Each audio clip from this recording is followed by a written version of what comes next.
Hey everybody, Baldoric here. Today we're going to be talking about the weapon refines of March 2020.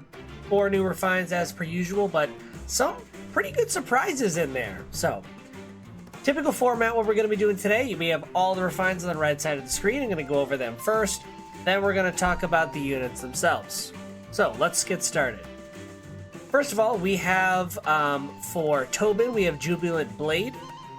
It's effective against armor foes, and at the start of combat, if unit's HP is greater than or equal to foe's HP plus 1, grants attack, speed, defense, res plus 4 to unit during combat. Pretty much, if his HP is higher, it's actually the same effect as Varian's Bow. So if you have more HP, you get like a free Fury 3 on the weapon, which is really nice. You want to have more HP to make sure that you get those stats. It actually ends up being a pretty decent buff for him. So we'll get into that when I show you his build, but it's pretty nice. Thunderhead grants bonus to unit's attack equal to total bonuses on unit during combat. We've seen tomes like this before with units like Tharja and Nino and things like that. But if an ally initiates combat against a foe within 2 spaces of unit, inflicts speed, res, -5 on that foe during combat. So in other words, if your unit is attacking someone within 2 spaces of her, you're inflicting speed res -5 on them, which makes it that tome users that are close to her are pretty much going to be able to double easier and also hit a little bit harder if you're close to this unit, making her a great support unit. It's kind of odd that they give her like the bonus doubler effect on her tome, but then give her like a support effect. Little bit weird there. You might want to just go for like a different refine, like maybe speed refine or something like that, but maybe you have some use for it. I'll show you the one that I have. Laid Back Blade. I like this one a lot. Effective against cavalry foes. At the start of combat, if unit HP is greater than or equal to 50%, grant attack, speed, defense, res +3 during combat. And if the number of foes within 2 spaces, excluding the target, is greater than or equal to the number of allies within 2 spaces, excluding the unit, grants attack, speed, defense, res +5 to unit during combat, which means if everything lines up, you get +8 to all stats during combat, which is a pretty big stat stake to add to him. Now, obviously, it's very situational, but when it goes off, it's really good. Now, the last one is Veteran's Lance, which is for Joggin. And if foe initiates combat, or at the start of combat, if foe's HP is greater than 70%, grants attack res +5 to unit during combat. And at the start of turn, if any foe's res is less than or equal to unit's res -3, and that foe is adjacent to another foe, inflicts attack -7 on that foe through its next action. Really kind of a nifty thing there. It adds kind of like an Aversa effect where he could just be on your team somewhere else and be like inflicting attack -7, which makes him like a really nice unit to have on your team to inflict those things, but also maybe even be like an anti-mage, because he's going to have a really good res stat. So let's talk about some builds that you may want to use for these units, and then talk about why I chose these builds and other things you can do with them. So this is the build that I want to showcase for Joggin. Specifically, I wanted to really focus on him being an anti-mage with this build. Now, typically, I really think this unit is more geared towards a support role, but support role builds are really easy to come by, so I didn't want to do that for him. I wanted to take a look at like a way to build him into an anti-mage, and I think this works pretty good.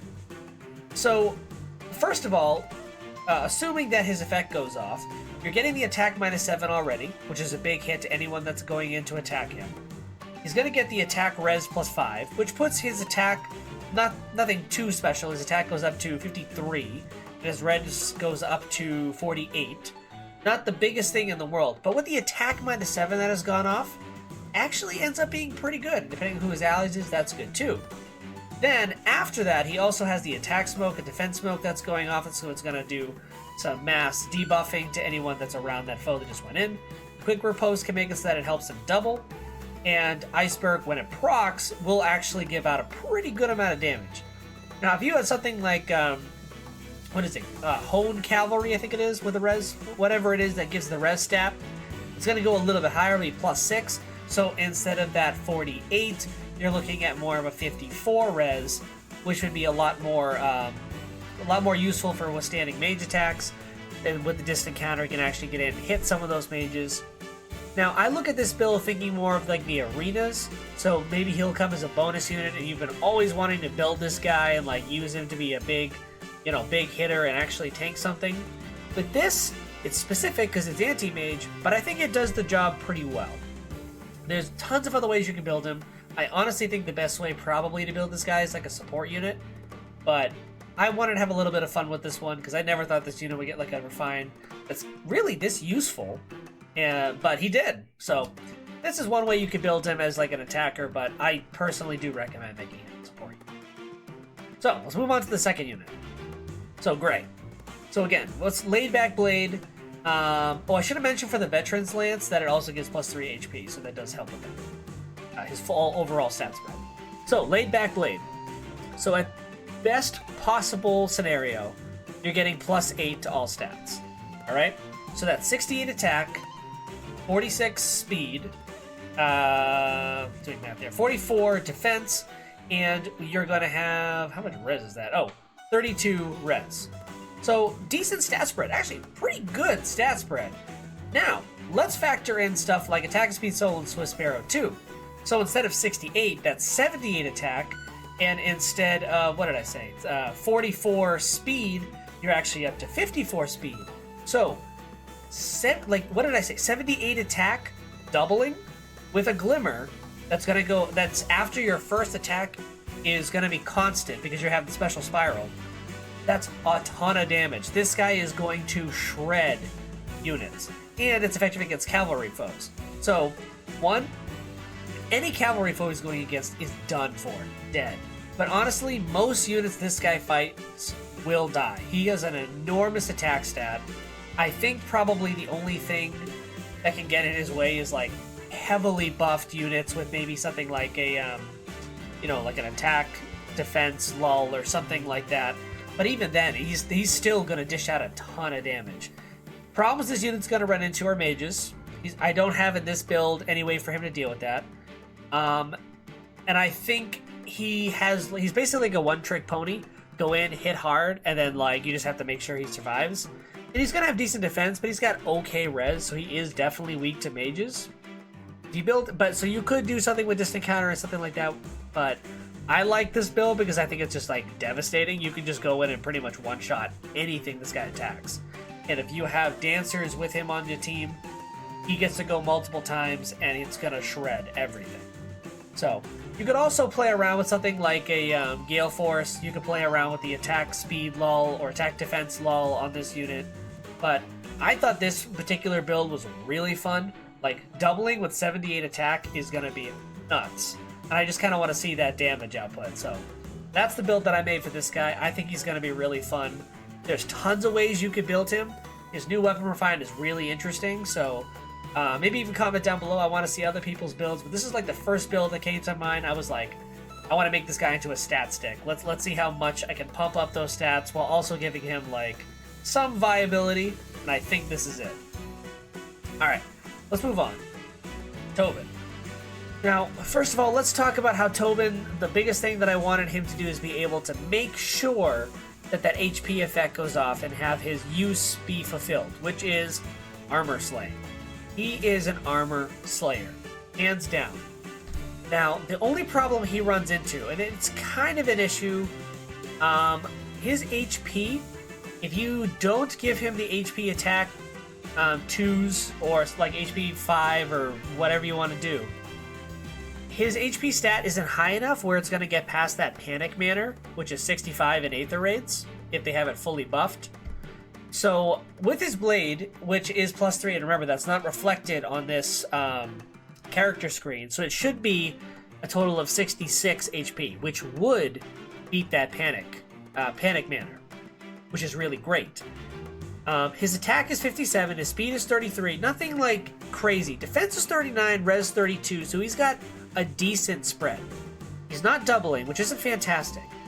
So what I thought is the attack defense lull will make it so that, hopefully, if he's going against an armor unit, which is what his role is, he should one-shot them.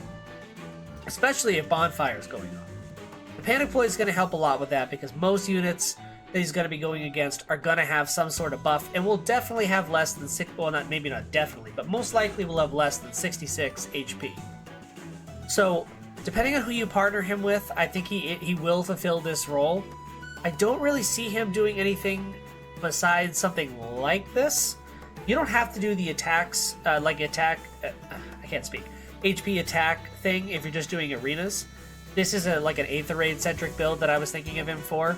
If you're doing arenas, you could obviously switch this to like maybe, you know, Distant Counter and Swift Sparrow, or Distant Counter or Sturdy Blow, something like that, right? There's lots of different ways you can build this guy. I built him off being like an HP anti-armor unit. So, I think this works pretty good. He fills that anti-armor role pretty well. I think there's better options out there. I think Hana does it a little bit better because she's fast and she definitely will double. But I don't think it's terrible, I just don't think it's as good as it could have been. So, and we have to keep in mind that he does get the attack, speed, res, defense 4 to all of his stats if his HP is higher. So his attack does go up to 61, his speed goes up to 37.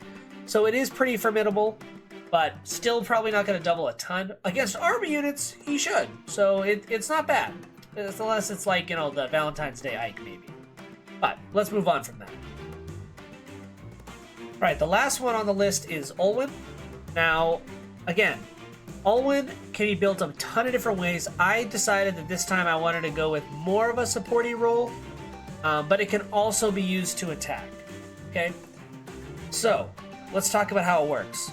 Join Hone attack and even attack wave. So on even turns, you're going to get like pretty much a solid buff from the two of those.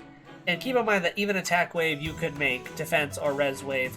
Doesn't matter. Whatever role you want her to fill. Like, it can be different than that. I chose those because those put stats on her. Those stats are reflected with Thunderhead, giving her extra bonuses to her attack.